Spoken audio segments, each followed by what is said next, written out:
한 가지 부족한 것이라는 제목으로 말씀 전할 때에 많은 은혜 받으시기 바랍니다. 사랑의 하나님, 진리가 희석되고 이단이 창궐하는 말세의 때에 우리가 할 일은 진리의 말씀을 듣고 배우는 것임을 알게 하시니 감사합니다. 말씀을 통해 주님의 뜻을 알게 하시고 우리의 죄가 용서되게 하여 주시옵소서. 말씀으로 이단과 진리를 분별할 수 있도록 우리에게 지혜와 통찰력을 허락하여 주시옵소서. 주님과의 만남을 기대하오며 예수님의 이름으로 기도합니다. 아멘. 오늘의 핵심 주제는 우리가 집착하는 것, 그것이 우상이다. 우리가 집착하는 것이 우상이다 라는 것이 오늘의 핵심 주제입니다. 제가 중학교 다닐 때 기억나는 선생님이 한 명 있어요.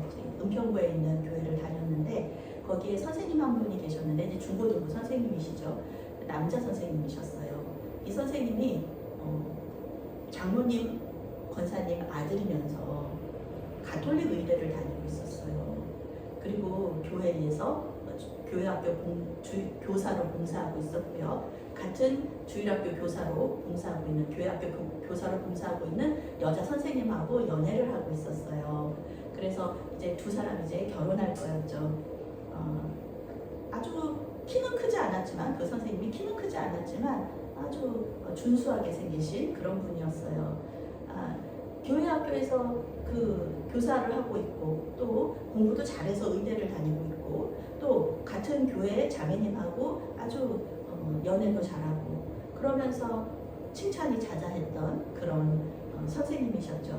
아마 교회 담임 목사님 입장에서도 좋으셨을 거예요. 왜냐하면 또 둘이서 교회 안에서 결혼해서 또 하나님의 거룩한 자녀를 낳아서 교회 일꾼으로 된다는 거 나름대로 이제 시집가고 막 결혼하고 이러면은 또 교회를 떠날 수도 있는데 이렇게 목사님, 권사님, 장로님 자녀들이 이렇게 결혼하는 건 참 아름답잖아요. 이렇게 이 교회 남자 선생님 같은 또 이분은 이런 분을 우리가 뭐라고 얘기하냐면은 엄친아라고 얘기하죠. 엄친아. 엄마 친구 아들이라는 거죠. 이 그 교육하시는 분들은 절대로 자녀들을 다른 자녀들하고 다른 사람하고 비교하지 말라고 얘기하는데 그런데 우리 엄마들은 엄마 친구 아들은 엄마 친구 딸은 막 이렇게 해준대더라 저렇게 해준대더라 공부도 잘하고 의대 다니고 교회 생활도 열심히 한대더라 이러면서 비교하는 그 엄친아였는데요. 거의 엄친아라는 거는 거의 완벽한 사람이에요. 흠이 없어요. 능력도 그렇고 외모도 그렇고 믿음 생활도 그렇고 거의 완벽한 사람. 그런 사람을 엄친아라고 부르잖아요. 이 교회 선생님처럼. 물론 저는 이제 지금은 교회 떠나서 그 선생님들이 어떻게 되셨는지 모르지만 바라기는 아주 그 교회에 아주 큰 기둥으로 계속 봉사하기를 바라고 있는데 그런 엄청난 그런 좋은 믿음 좋고 또 능력이 있는 그런 사람이 오늘 성경에도 나오고 있어요.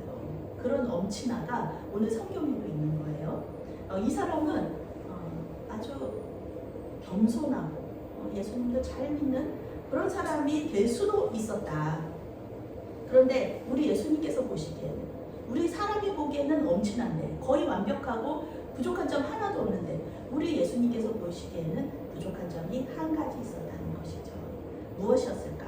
말씀 속으로 들어가 보겠습니다. 예수님께서 어딘가를 떠나려고 하실 때 어떤 관리가 왔다는 거예요. 이 부자 관리, 여기 누가복음에서는 부자 관리로 나와 있는데요. 마태복음과 마가복음에서는 부자 청년이라고 나와 있어요. 부자 청년. 부자면서 청년이면서 젊음이 우리 그 집사님 권사님들 아시잖아요. 우리 선생님 계시지만 젊음이 얼마나 좋은 건지 이 사람은 젊은 데다가 부자에다가 관리까지 있었고 그리고 영적인 이런 갈망까지 있는 사람이었어요. 완벽한 사람이죠. 18절 말씀 함께 읽겠습니다.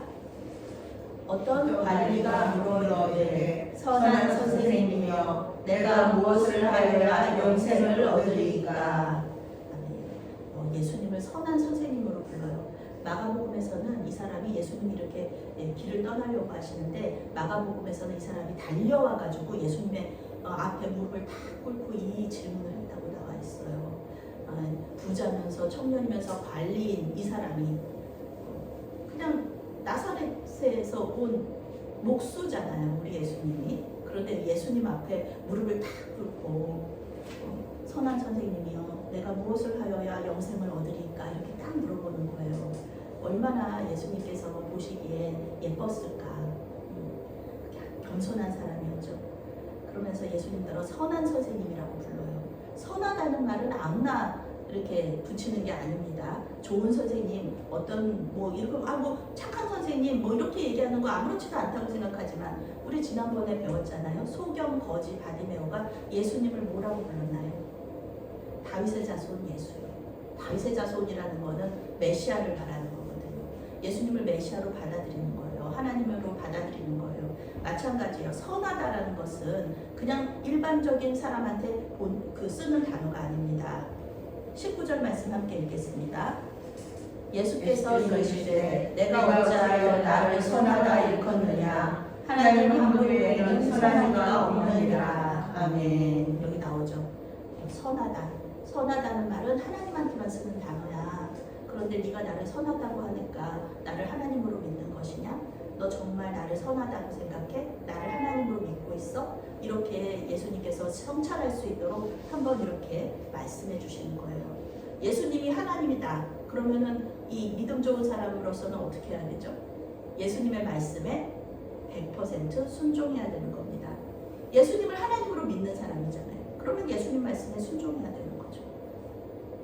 예수님이 이렇게 말씀하세요. 네가 무엇을 하여야 영생을 얻으리까? 이렇게 물어봤는데 이 유대 사람들은 그렇잖아요. 행위를 되게 중요하게 생각해. 행위.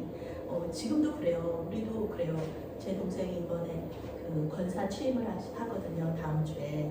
그런데 이렇게 동생들이 얘기하는 거예요. 그 교회에서 권사가 되려면은 기본적으로 봉사 2개, 3개는 해야 된다는 거예요. 그렇지 않으면은 권사가 될 수 없다. 그런 거죠. 이 동생도, 셋째 동생도 권사가 되는데 늦게 됐다는 거예요. 왜냐면은 봉사를 교사 봉사 하나밖에 안 하기 때문에. 근데 굉장히 오랫동안 했기 때문에 처음에 교회 시작할 때부터 교회 학교 열심히 했거든요. 그런 봉사, 그러니까 우리가 뭔가를 해야지 이렇게 영생을 얻을 수 있다. 영생은 구원하고 똑같은 말입니다. 구원을 얻을 수 있다. 이렇게 생각을 하는 거예요. 특히 유대 사람들은 뭐 율법을 워낙에 열심히 잘 지켰으니까 그런 생각을 할 수 있죠. 이 사람은 율법을 잘 지키는 사람이었는데 뭔가가 구원의 확신이 없어요. 그래가지고 예수님한테 물어보는 거예요. 근데 예수님이 이렇게 말씀하시죠. 20절 말씀 함께 있습니다.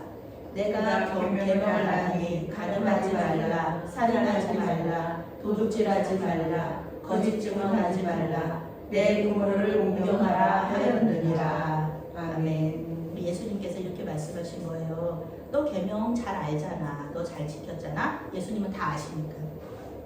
간음하지 말라, 살인하지 말라, 도둑질하지 말라, 거짓 증언하지 말라, 내 부모를 공경하라 하였느니라. 그렇게 하면 되지 라고 말씀하셨어요.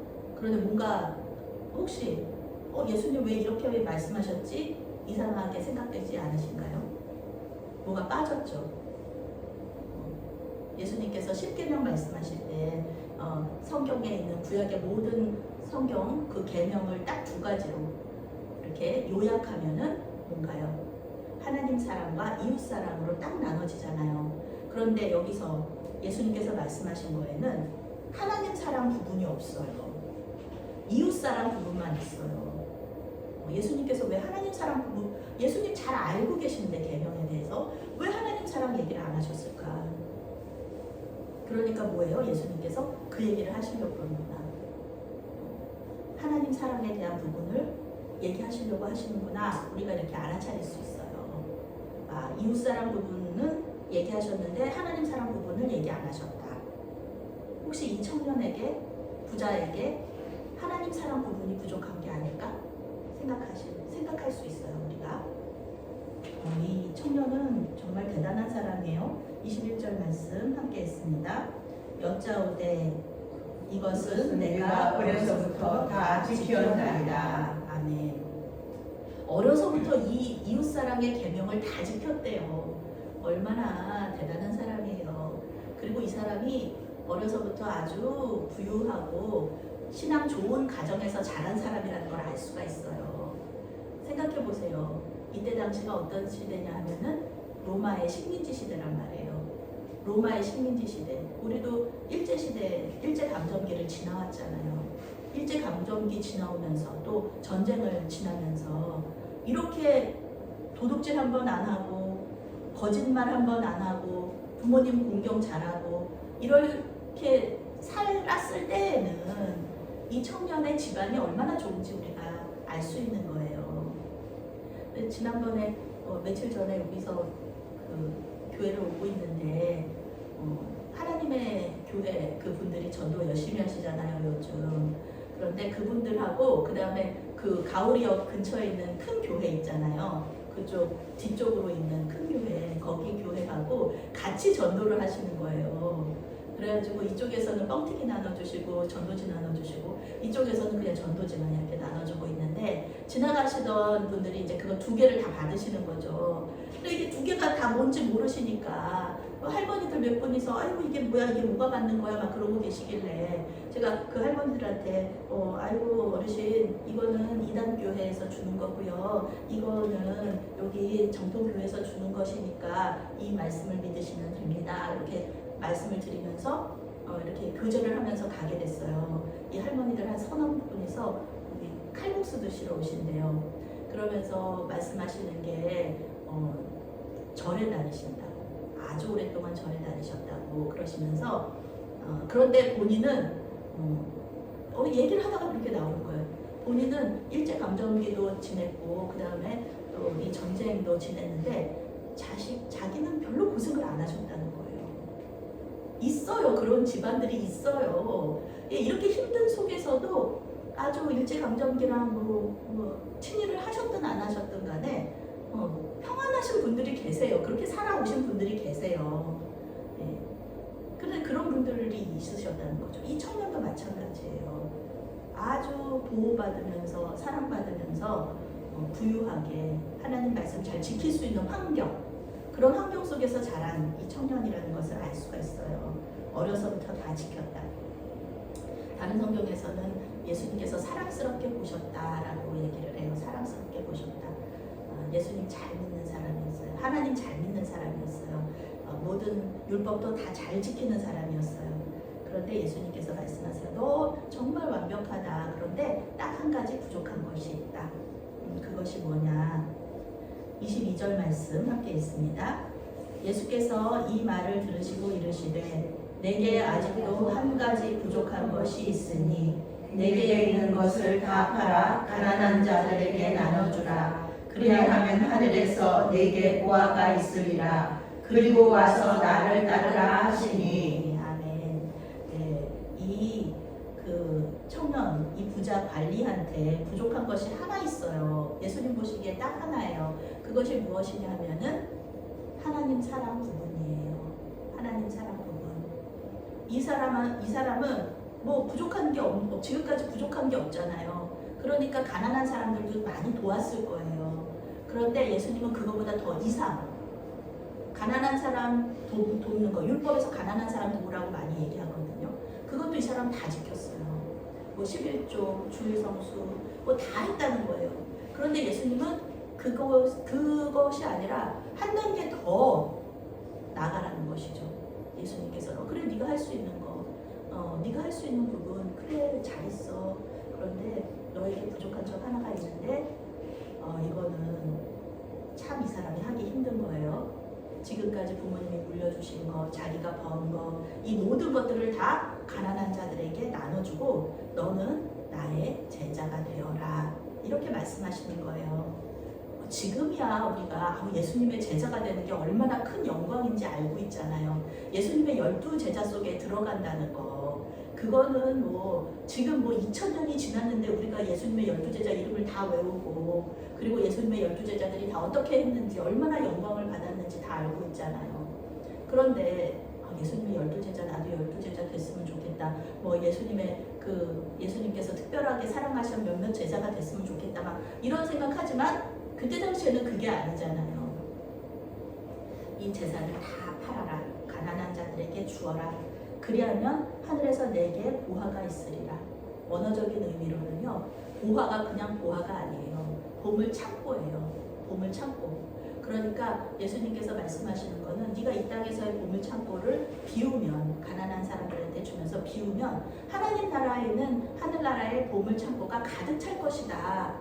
그러니까 너는 가난한 사람들에게 그 모든 재산을 주고 너는 나를 따라와라.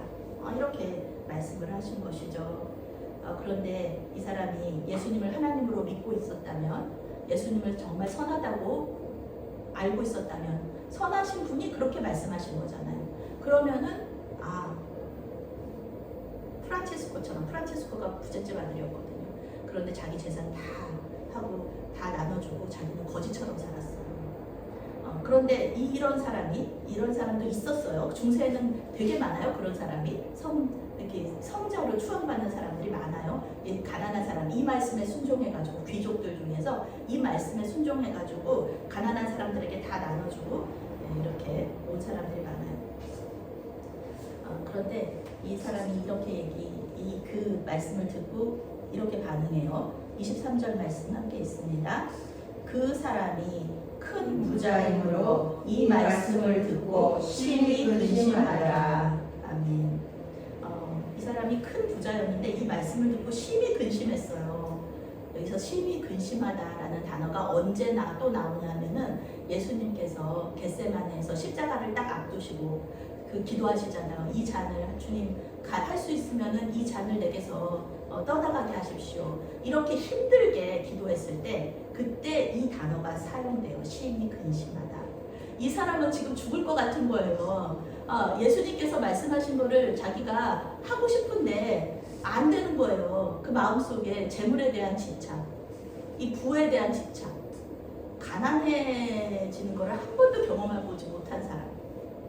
그런 사람이 이 가난에 대해서 예수님을 따라가면 자기 부유함이 다 사라지는데 그런 거에 대해서 참 하기가 힘들거든요. 하나님에 대한 사랑보다 이 재물에 대한 집착, 이게 둘이서 싸우는 거예요. 둘이서 싸우는 거예요. 하나님에 대한 말씀에 순종을 해야 되나, 아니면 이 부에 대한 집착을 해야 되나, 이 두 개. 성경은요, 이 부자 청년에 대해서 결말을 얘기해 주지 않아요. 이 부자 청년이 다른 성경에서는 이제 떠나갔다라고 얘기를 하는데, 떠나갔어도 이때 당시에는 순종하지 못해도 다시 하나님 예수님을 따랐을 수도 있는 거잖아요. 그런데 말해주지 않아요. 어디서도 몰라요. 예수님을 진짜 완전히 떠났는지, 아니면 예수님의 말씀을 듣고 다시 돌아왔는지. 가난한 사람들에게 다 나눠주고, 전승을 보면은 이 사람이 다시 돌아왔다는 그런 전승도 있어요. 그렇지만 성경에는 그런 얘기들이 없어요. 그렇게 힘들었던 거예요. 왜냐하면은 왜 우리가 그 사람이 다시 돌아왔다고 생각할 수 있냐면은 이 사람이 심히 근심했기 때문에. 만약에 죽을 것처럼 괴롭지 않고 예수님에 대해서 전혀 무슨 그런 말을 해 막 그러면서 무슨 재산을 다 주고 오라고 나를 따르라고 해 말도 안 돼 그러면서 떠나갔으면은 전혀 우리가 이런 생각을 할 수가 없죠. 그 사람이 다시 돌아왔을 거라는 거. 그런데 이 사람은 예수님께서 십자가를 지시기 전에 그 괴로웠던 그 마음으로 괴로워했거든요. 특히 누가복음은요, 누가라는 사람이 이제 그 의사였잖아요. 그래서 누가는 가난한 사람들에 대한 관심이 굉장히 많아요. 그래서 가난한 사람들한테 이렇게 다 주고 오라고 얘기하는 거예요. 근데 여기 특히 누가복음에서는 또 떠나갔다는 말이 없어요. 성경에 떠나갔다는 말이 없어요. 그냥 예수님께서 말씀하시는 걸 다 듣고 있었다고 나오거든요. 24절 말씀, 25절 말씀 함께 읽겠습니다. 예수께서 그를 보시고 이르시되 재물이 있는 자는 하나님의 나라에 들어가기가 얼마나 어려운지 낙타가 바늘리로 들어가는 것이 부자가 하나님의 나라에 들어가는 것보다 쉬우리라 하시니. 아멘. 네, 예수님께서 말씀하세요. 재물이 있는 자는 하나님 나라 들어가기가 참 어렵다. 왜냐하면 재물을 의지하니까. 돈이라는 것이 얼마나 편리하고 또 힘이 센지 우리는 잘 알고 있죠. 돈이 있으면 웬만한 어려움은 다 이겨낼 수 있습니다. 금수저라는 분들, 소위 금수저라는 분들은 뭐 돈을 쓰는데 거침이 없어요. 우리는 뭐 1억, 2억 쓰는 거 너무 막 그 불안하잖아요. 그런데 돈이 많은 사람들은 그런 거 뭐 1억, 2억 투자를 해도 그거 사라져도 상관없는 거예요. 왜냐면 더 많은 돈이 있으니까. 그런데 가난한 사람들은 그렇지가 못한 거죠.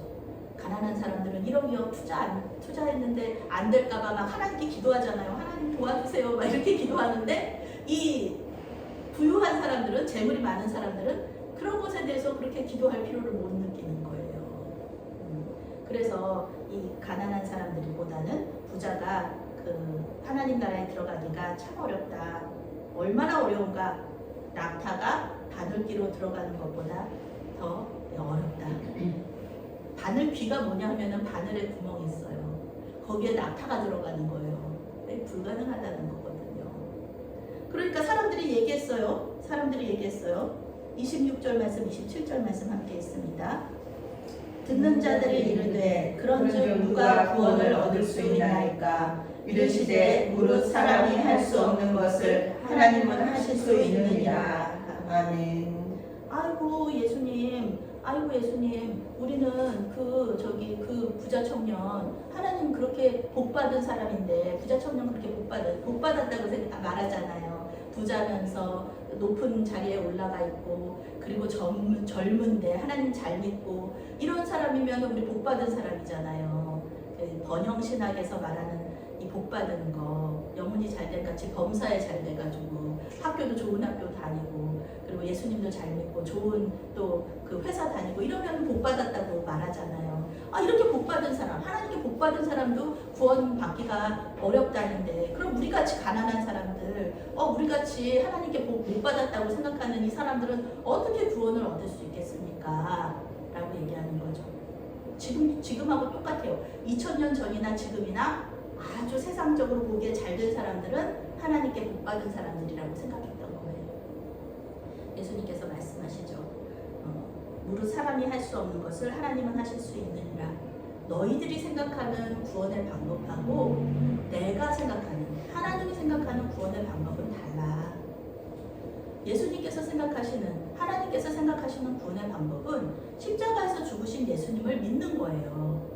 아무리 재물이 많아도요, 아무리 돈이 많아도 예수님께서 딱 다시 오셔서 예수님 심판, 백보자에서 심판 딱 하실 때 아무리 돈이 많아도요, 예수님을 돈으로 살 수 없습니다. 예수님한테 이 세상 재판장은 돈을 갖다가 바치면은 재판을 굳게 할 수 있어요. 그렇지만 예수님은 아니에요. 예수님은 우리가 어떤 금은 보화를 갖다 바치면서 예수님 우리를 구원해 주십시오. 우리 지금 백보자 심판에서 예수님 제가 세상 속에서 예수님 안 믿었는데요. 그럼 죄도 많이 지었는데요. 돈 이만큼 드릴 테니까 나를 구원해 주세요. 라고 얘기했을 때 안 먹힌다. 예수님께서는 그런 거를 받아들이시지 않는다라는 거예요. 돈이 아무 소용도 없다. 예수님 보시기에 돈은 아무 소용도 없어요. 왜냐하면은 예수님 이 세상에 사시면서 예수님이 이 세상에 사시면서 가난하게 사셨잖아요. 예수님 돈에 대한 그렇게 큰 필요성을 못 느끼셔요. 왜냐하면은 예수님은 그 자신이 너무 부자시거든요. 이 세상에 그 지구에 어디에 파보면은 금은 보석이 묻혀 있는지 예수님 다 아시잖아요. 그런데 그거 예수님이 거기에 막 신경 써가지고 얘들아, 제자들아, 여기 어디 산맥에 여기 파보면은 여기 뭐가 있다. 그러니까 우리 그거 팔아 다니자. 그렇게 얘기하지 않으셨어요. 예수님은 그거에 대해서 굉장히 자유로우셨습니다. 진정한 강자, 진정한 부자만 이렇게 자유로울 수 있어요. 하나님의 구원 방법은 예수님을 믿고 따라가는 겁니다. 28절 말씀, 30절 말씀 읽겠습니다. 베드로가 여짜오되 보소서 우리가 우리의 것을 다 버리고 주를 따랐나이다. 이르시되 내가 진실로 너희에게 이르노니 하나님의 나라를 위하여 집이나 아내나 형제나 부모나 자녀를 버리는 자는 현세에 여러 배를 받고 내세에 영생을 가지 못할 자가 없느니라 하시니라. 아멘. 누가 그럴 수가 있어? 누가 가진 재산을 다 버리고 예수님을 따를 수가 있어? 이렇게 생각할 수 있어요. 이 부자 청년도, 이 부자 관리도 정말 있나? 그런 사람이 있었어요. 그 당시에 이미 있었어요. 누구냐? 예수님의 제자들이에요. 우리는 예수님의 제자를 하면은 뭐 되게 무식하고 돈도 없고 가난한 사람들이라고 생각하기가 쉬워요. 그런데요, 성경을 잘 읽어보면요, 그게 아니에요. 왜 우리 얘기하다 보면은 그 만화 속에서 짱구 혹시 아시나요? 짱구 만화? 짱구 만화 속에 그 짱구 아버지가 굉장히 부자고, 그 다음에 아기 공룡 둘리, 거기에 나오는 그 고길동이라는 사람이 굉장히 부자라는 것을 알 수가 있거든요.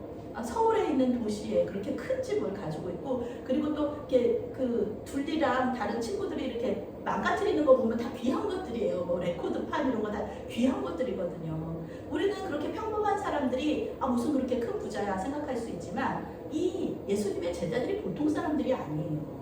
그래서 베드로와 안드레 두 형제잖아요. 이때 당시에 이 사람들은 갈릴리 호수에서 배를 잡을 때 물고기 잡는 배가 두 척이 있었어요. 배가 두 척이에요. 오병이어 그거 아무것도 아닌 것 같죠?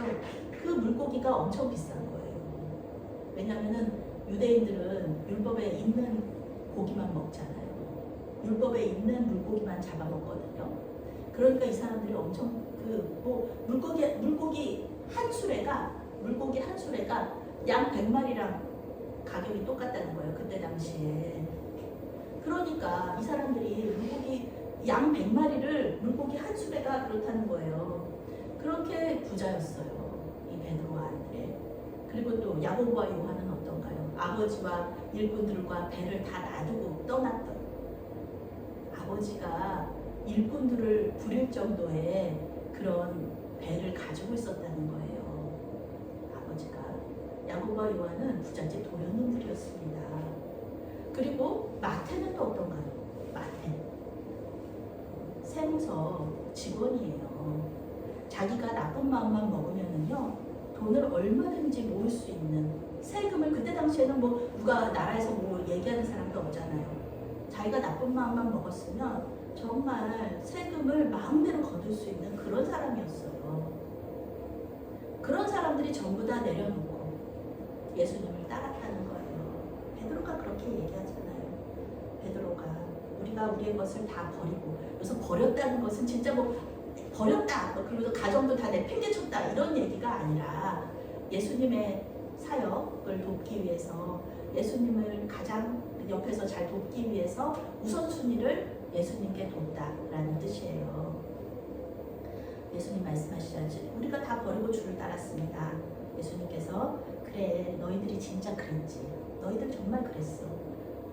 나를 위해서, 하나님 나라를 위해서 너희들 다 우선순위에서 나를 가장 높이고, 이것이 하나님 사랑이거든요. 첫 번째 계명, 하나님 사랑. 잘했어. 그러니까 이제 베드로는 그거를 듣고 싶은 거예요. 예수님, 우리가 그 모든 것을 다 버렸으니까 우리 영생 얻을 수 있겠죠? 영생 얻을 수 있겠죠? 이렇게 이거를 대답을 듣고 싶은 거예요. 그랬을 때 예수님 말씀하시죠. 현세의 여러 배를 받고 내세의 영생을 받지 못할 자가 없느니라, 이렇게 말씀하시면서 그래, 너희들 다 영생을 약속받았어, 이렇게 말씀을 해주시는 거예요. 오늘 말씀을 보면은 그래, 나는 돈이 없으니까 나는 뭐 여기서 자유로워, 이렇게 말할 수 있겠는데, 여기서 말하는 재물은요, 이 부자 청년한테는 재물이었지만 우리 각 사람에게는 집착하는 것이 있단 말이에요. 하나님을 더 열심히, 더 깊은 곳에 가서 하나님을 만날 수 있는데 그것을 딱 가로막고 있는 벽이 있는데, 그것이 무엇일까? 이 부자 청년한테는 재물이었지만 또 다른 사람한테는 자식이 될 수도 있는 거예요. 또 어떤 사람들한테는 자기 생각이 될 수도 있는 거예요. 이 생각은 하나님이 그거 아니야, 그거 아니라고 얘기해도 이 생각을 깨트릴 수 없어요. 아주 집착하고 있는 거예요. 그 생각 틀렸어, 그 생각 아니야 얘기해도 아니에요 하나님, 이 생각이 맞아요, 이렇게 얘기하면서 집착하는 거, 하나님께로 더 깊이 못 나가는 거예요. 저한테도 있죠, 그게 자존심이라는 거. 자존심이라는 거, 집착하는 거. 항상 저는 이제 요즘 이제 세미나 가고 그러면은 얼마 전에도 제가 세미나 갔다 왔잖아요. 목회 세미나 가면은 배우는 게 되게 많아요. 새로운 이제 그 신학 또 새로운 신앙적인 방법론 이런 것들도 전도 방법론 이런 것도 배우고 AI 시대에서 예수님은 이 목회자들이 뭘 해야 되는지도 잘 배워요. 그리고 가면은 또 뭔가를 또 주세요. 뭐 떡도 주시지만 이번에는 또 이렇게 격려금 주시더라고요. 격려금 받았어요. 저번에도 여교육자 갔을 때도 뭔가를 주세요. 근데 이렇게 받을 때마다 때때로는 되게 좋은데도 때때로는 제가 이게 되게 좀 자존심이 상한다. 뭔가 이거는 좀 뭐라 그럴까요? 거지근성이 아닐까 이런. 그래서 그런 데가 아예 가기 싫을 때도 있거든요. 그런 거 받는 게 싫어가지고. 그런데 제가 주민자치위원회에 갔는데 거기 주민자치 그 교육을 받으러 갔는데 교수님이 그러시는 거예요. 거지근성에 대한 얘기하시면서 거지근성은 가난한 사람들만 가지고 있는 게 아니라고 대기업 사람들도 이 거지근성 가지고 있다. 나라 돈이라 그러면은 막 무슨 일을 생각을 해도 무슨 일을 해서도 그 나라 돈을 받으려고 한다고 이런 얘기를 하시면서 이 거지근성이라는 거가 그게 뭐 가난하다고 저처럼 작은 교회 목사라고 가지고 있는 것이 아니구나. 아주 큰 대기업의 회장님들도 가지고 있는 것이구나. 이런 생각을 하면서 좀 위로를 받았는데요. 이런 것입니다. 집착하는 것이 있어요. 이 집착이 우상이에요. 우상의 본질은 나 자신이죠. 그런데 그것이 하나님을 막 가로막고 있는 거, 하나님께로 가는 것을 가로막고 있는 이 집착, 이것은요 내가 알아차리기도 힘들고 이 집착을 끊어내기도 힘들어요. 말하잖아요. 심히 근심했다. 예수님이 십자가 받기 직전 그때의 그 마음, 그만큼 괴로워도 끊어내기가 힘든 것이 이 집착입니다. 이 시간 우리가 기도하는 가운데 내가 무슨 집착을 가지고 있는지 하나님께서 하나님께 마음속으로 한번 기도하면서 좀 깨닫게 해달라고 기도하시고, 만약에 그것을 얘기하셨다면 하나님, 우리 힘으로는, 제 힘으로는 이 집착을 끊을 수가 없습니다. 주님께서 끊어주세요 라는 기도를 이 시간 침묵 속에서 잠시 기도하시겠습니다.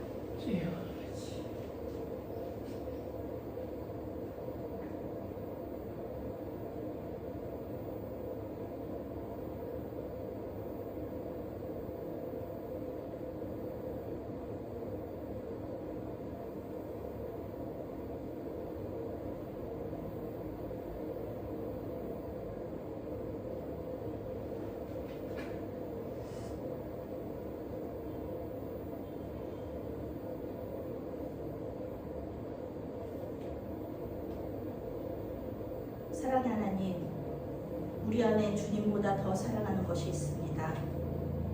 집착하고 있는 것이 있습니다. 그것은 자식입니다. 그것은 나의 생각입니다. 그것은 돈입니다. 그것은 자존심입니다. 이 시간 이 집착을 주님께 올려드립니다. 우리 힘으로는 이 집착을 끊을 수 없습니다. 주님께서 끊어주시고 집착에서 자유하게 하시옵소서. 집착하고 있는 것을 주님께 올려드립니다. 그 빈 자리를 주님으로 채워주시옵소서. 예수님의 이름으로 기도합니다. 아멘.